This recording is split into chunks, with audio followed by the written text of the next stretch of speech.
Hello बच्चों, आज हम 12th क्लास का चैप्टर प्रकाश संश्लेषण के बारे में अध्ययन करेंगे। बच्चों, पिछली जो वीडियो थी उसमें मैंने आपको प्रकाश संश्लेषण के बारे में प्रकाशिक और अप्रकाशिक अभिक्रिया बताई। हमने अंतर भी समझा C3 और C4 के अंदर। फिर मैंने केम साइकिल भी बताया। आज उसी चैप्टर का लास्ट पार्ट है प्रकाश श्वसन। क्या होता है प्रकाश श्वसन?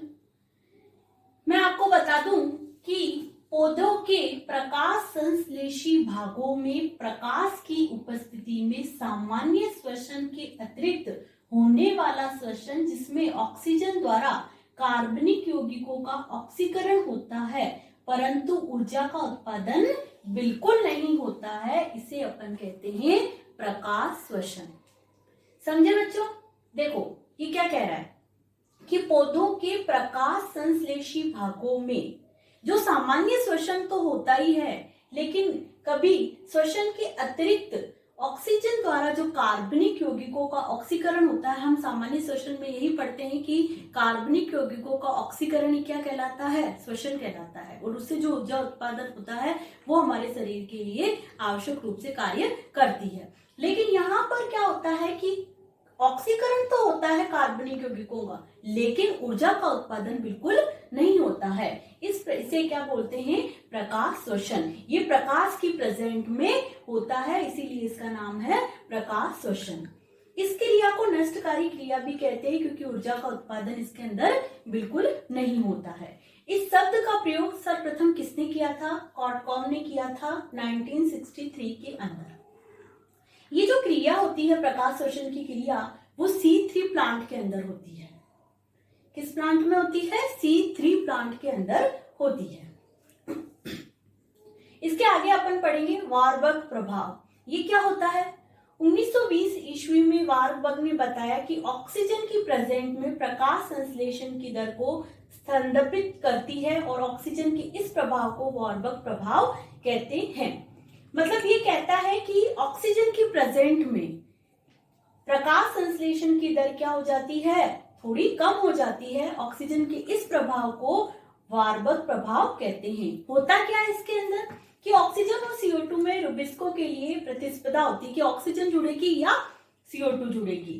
तो जब CO2 ज्यादा होती है तो रुबिस्को क्या करती है कि कार्बोक्सिलेज की भांति कार्य करती है, और जब ऑक्सीजन अधिक होती है तो यही रुबिस्को क्या करती है? ऑक्सीजनेज की तरह कार्य करती है, और उस समय ये ऑक्सीजन के द्वारा ऑक्सीकृत हो जाती है और फास्फोग्लाइकोलिक अम्ल बनाती है, जो 2 कार्बन युक्त होता है, जिसे C2 साइकिल भी कहा जाता है।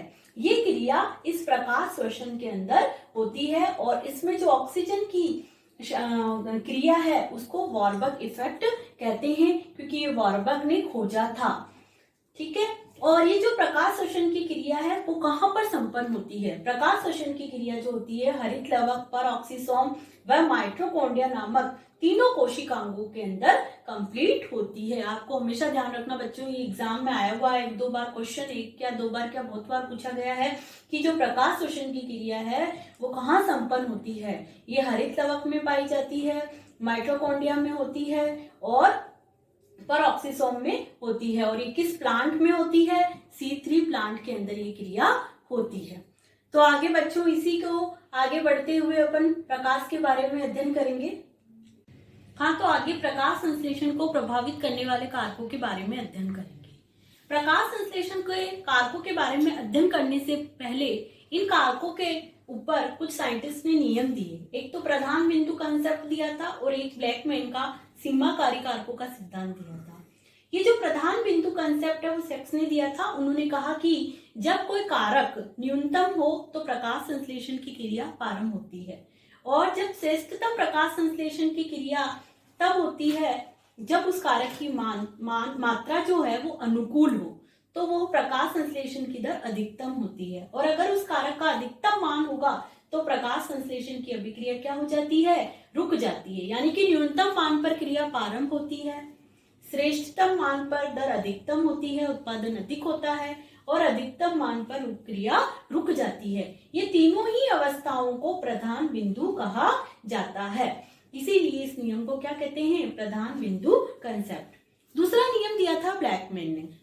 इसे ब्लैकमैन का सीमाकारी कारकों का सिद्धांत कहते हैं। ये 1905 में दिया गया था। बच्चों इसके अंदर ये कहता है कि यदि कोई प्रक्रिया अनेक कारकों द्वारा प्रभावित होती है तो अमुक समय में उस प्रक्रिया की दर उस कारक पर निर्भर करती है या उस कारक से सीमित होती है जो सबसे कम मात्रा में उपस्थित होता है। यानी कि जिसकी मात्रा सबसे कम है, प्रकाश संश्लेषण की दर उस कारक पर डिपेंड करती है। जैसे CO2 की मात्रा कम है तो प्रकाश संश्लेषण की दर CO2 की मात्रा पर डिपेंड करेगी। अगर उस सीमाकारी कारक यानी कि उसकी मात्रा बढ़ा दी जाए, वृद्धि हो जाए, तो प्रकाश संश्लेषण की दर में वृद्धि हो जाती है। ये नियम ब्लैकमैन ने दिया था, इसीलिए इसे ब्लैकमैन का सीमाकारी कारक का सिद्धांत कहा जाता है। तो आगे बच्चों हम आगे पढ़ते हैं। हाँ तो बच्चों आगे हम प्रकाश संश्लेषण को प्रभावित करने वाले कारकों में दो कारक प्रकाश संश्लेषण को प्रभावित करते हैं, एक बाह्य कारक और एक आंतरिक कारक। बाह्य कारक के अंदर हम प्रकाश, तापमान, CO2, जल और ऑक्सीजन का अध्ययन करते हैं। और आंतरिक कारक के अंदर हम पर्णहरित, संचित भोजन की मात्रा और पत्ती की आंतरिक संरचना का अध्ययन करते हैं। तो अगर हम प्रकाश के बारे में देखें, प्रकाश संश्लेषण की अभिक्रिया प्रकाश वर्णक्रम के दृश्यमान भाग में ही संपन्न होती है। इस दृश्यमान भाग का मान होता है 400 से 700 नैनोमीटर। जो ये दृश्यमान भाग होता है, इस भाग को अपन PAR भी कहते हैं। इस PAR की फुल फॉर्म होती है फोटोसिंथेटिकली एक्टिव रेडिएशन, जिसे अपन बोलते हैं PAR। अब प्रकाश संश्लेषण की सर्वाधिक दर जो होते हैं दृश्य स्पेक्ट्रम के लाल क्षेत्र में होती है और थोड़ी इसके नीले क्षेत्र में होती है, लेकिन हरे क्षेत्र में प्रकाश संश्लेषण की दर नहीं होती है। क्यों? क्योंकि पत्तियां इसको अवशोषित नहीं करती। आपको पता है कि पत्तियां हरे रंग के अंदर प्रकाश संश्लेषण की दर जो होती है, हरे रंग में प्रकाश संश्लेषण की नहीं होती क्योंकि प्रकाश का अवशोषण नहीं होता है। क्योंकि हरे रंग में क्या होता है, फोटोसिंथेसिस की क्रिया होती है। लेकिन जो अवशोषण करता है वो है लाल क्षेत्र और नीला क्षेत्र। ठीक है। प्रकाश की तीव्रता के साथ ही क्रिया की दर क्या हो जाती है, घट जाती है। दूसरा पॉइंट है तापमान। प्रकाश संश्लेषण की क्रिया तापमान की कुछ सीमाओं के अंदर होती है, मतलब कुछ निश्चित तापमान होते हैं उसके ऊपर ही प्रकाश संश्लेषण की क्रिया होती है। जैसे जो मरुद्भिद प्लांट होते हैं, जहाँ जल की अभाव होता है, जहाँ वर्षा कम होती है, वहाँ 55 डिग्री सेंटीग्रेड टेम्परेचर की आवश्यकता होती है। जो शैवाल होते हैं उसमें अंदर ग्रीन एल्गी होते हैं, उसके अंदर जो प्रकाश संश्लेषण की दर है वो 75 डिग्री सेंटीग्रेड पर होती है। और सामान्य जो प्लांट है, जो जनरली प्लांट होते हैं, सदाबहार प्लांट होते हैं, उनके अंदर 10 डिग्री सेंटीग्रेड से 35 डिग्री सेंटीग्रेड तापमान की आवश्यकता होती है। उच्च प्रकाश में प्रकाश संश्लेषण की दर से पादप क्या हो जाते हैं, विकृत होने लग जाते हैं। जब ज्यादा टेम्परेचर होगा तो पौधे क्या हो जाएंगे, मुरझा जाएंगे, उसमें प्रकाश संश्लेषण की दर से विकृत होने लगते हैं। अब जो तीसरा पॉइंट है कार्बन डाइऑक्साइड की मात्रा। कार्बन डाइऑक्साइड की मात्रा ज्यादा होगी तो प्रकाश संश्लेषण की दर ज्यादा होगी, लेकिन अधिक मात्रा होने पर प्रकाश संश्लेषण की दर में गिरावट आ जाएगी। जल जो होता है, पादप जो कुल अवशोषित जल का केवल 1% भाग अवशोषित करते हैं, तो जल भी प्रकाश संश्लेषण की क्रिया को प्रभावित करता है। और ऑक्सीजन मैंने अभी आपको पहले बताया था, वार्बर्ग इफेक्ट, जिसमें ऑक्सीजन की मात्रा ज्यादा हो जाने से रुबिस्को जो होती है ऑक्सीजनेज एंजाइम की तरह कार्य करने लग जाती है और प्रकाश संश्लेषण में प्रकाश शोषण की क्रिया प्रारंभ हो जाती है। वैसे ही आंतरिक कारक के अंदर देखा जाए तो सर्वप्रथम आता है पर्णहरित।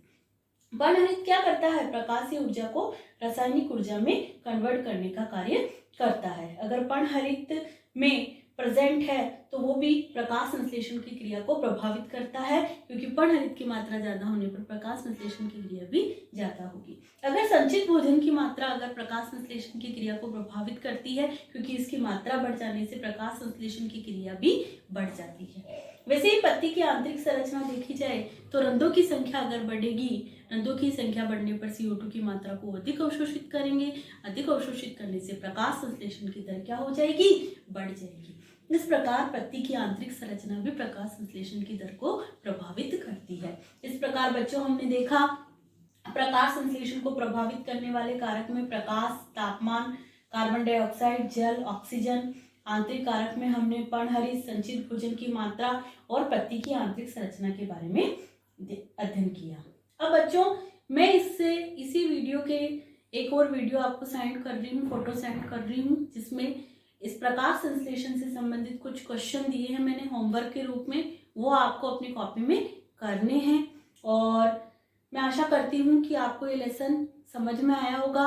अपनी प्रकाशिक, अप्रकाशिक, केल्विन साइकिल, ये सब बहुत इंपॉर्टेंट है और बोर्ड के अंदर कई बार C3 साइकिल, C4 साइकिल का क्वेश्चन आ चुका है। धन्यवाद।